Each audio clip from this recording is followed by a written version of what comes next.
I don't know if you've been paying attention at all to BlueSky. I have. But I have multiple friends that have accounts on BlueSky that are very sophisticated trolls and are pushing like the woke agenda to a satirical point, like parody, but like on the edge where you're not quite sure. Well, they'll say enough real things that make sense and talk about their own anxieties and personal issues with stuff, and then say fucking ridiculous shit. And it's fascinating. I bet it works. It does work. Yeah. That's what's so terrifying. Yeah. It's like all the outcasts of Twitter, all the people that were like, I can't take this. A few of them come back, which is wonderful. I love when they come back. I'm gone. I'm going to go to BlueSky. Fuck you people. Like a bunch of them went to Threads for a while, like Stephen King. He went to Threads, came right back. They all come right back. They can't.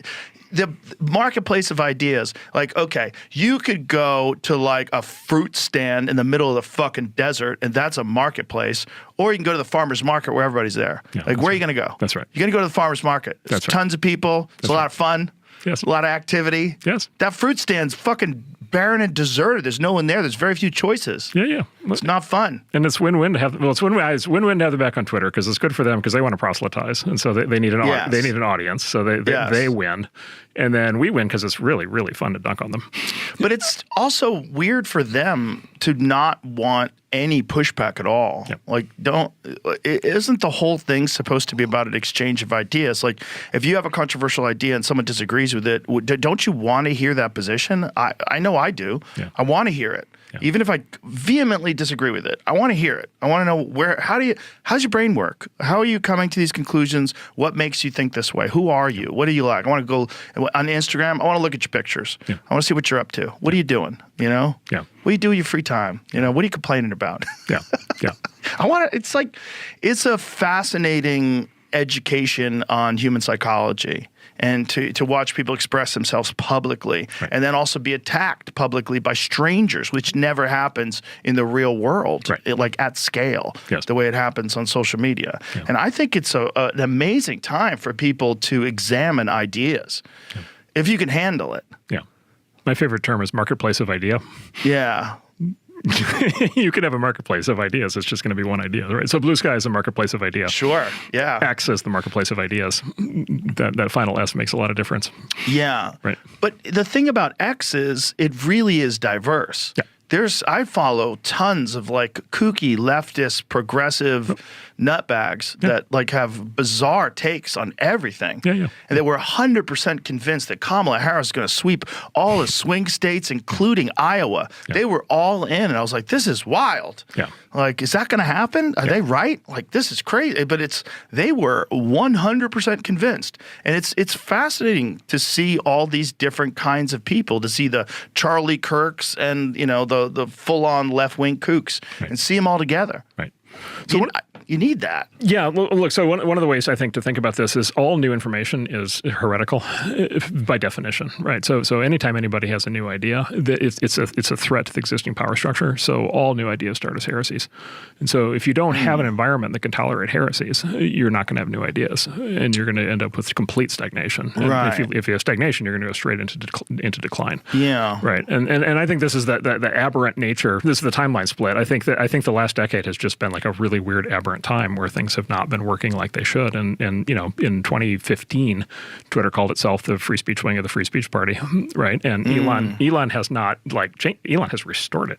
Right. He brought it back. He brought it back to something that everybody thought was completely normal 10 years ago. Yeah. And I hope this last 10 years increasingly is just going to feel like a bad dream.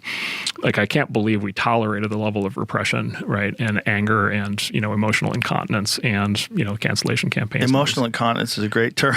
Yes, there has been a lot. That's really what it's like. Of emotional incontinence. You're just diarrhea in your emotions. Just spraying rage in all directions. And so I'm very, at the moment at least, very optimistic that there's a cultural change happening here that's even more profound than the political change. I have a lot of respect and also sympathy for Jack Dorsey. I like him a lot as a human being. I think he's a brilliant guy, and I think he had very good intentions, but he was a part of a very large corporation, and he had an idea for a Wild West Twitter.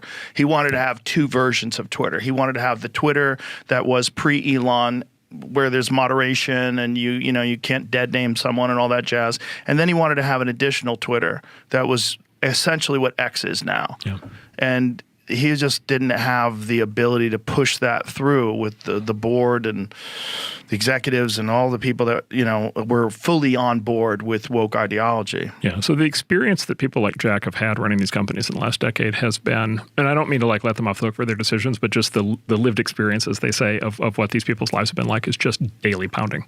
Just every single day, it's like meteor strikes coming down from the sky, exploding around you, getting attacked from every conceivable direction, being called just incredibly horrible things, being attacked from many different directions. Well, he's already left BlueSky. Well, yeah. So the irony of Jack is that Jack then created BlueSky, which is kind of exactly the opposite of anyway where he thought it. Oh, by the way, the new name for it, of course, is BlueCry.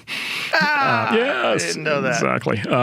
But he's also got look, to his credit, he's still trying, and so he's got Nostr, which is another. What is it? It's called Nostr, Nostr. Oh, okay. It's kind of new. It's actually his third. He's going to keep swinging. He's going to look at full credit. He's going to keep swinging. And by the way, full credit, he supported Elon. They've mixed up a little bit, but by and large, he's been very supportive and was very supportive at a key time. And well, so I also found it fascinating that when there was any sort of a right-wing branch of that stuff, like Gab or any of these, they would immediately be infiltrated by bots as well, like my friends that troll on BlueSky. But these are Nazis. Yeah. Like, these are Nazi bots. These are people that would just spew horrible hate. And then Gab would be labeled, oh, this is where the Nazis go. This is a right-wing psychopath social media app. Yeah. And I think, frankly, you get the same thing if you start out. If you start out overtly political on either side, I think that's what you end up with. Yes. And so I just think like that doesn't seem to be an effective route to market.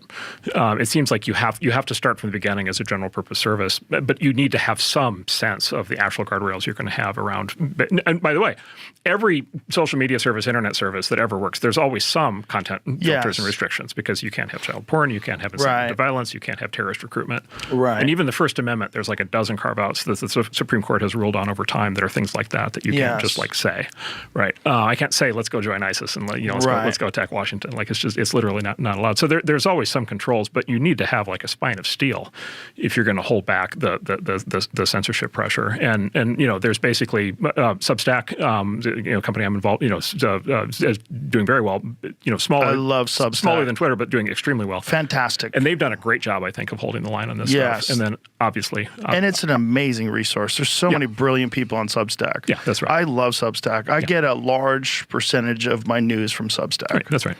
It's really good, and it's so valuable, and it's such a great place for people who are independent journalists and physicians and scientists to publish their ideas and actually get paid for it by the people who subscribe to it. I think it's fantastic. Yeah, and there's lots of people on the far left and the far right. Yes. Right, so you actually have the full spray of, like, when a far left person gets upset at work, somebody working at the New York Times is mad because they're not far left enough, they quit and they start a Substack. And Substack welcomes them in.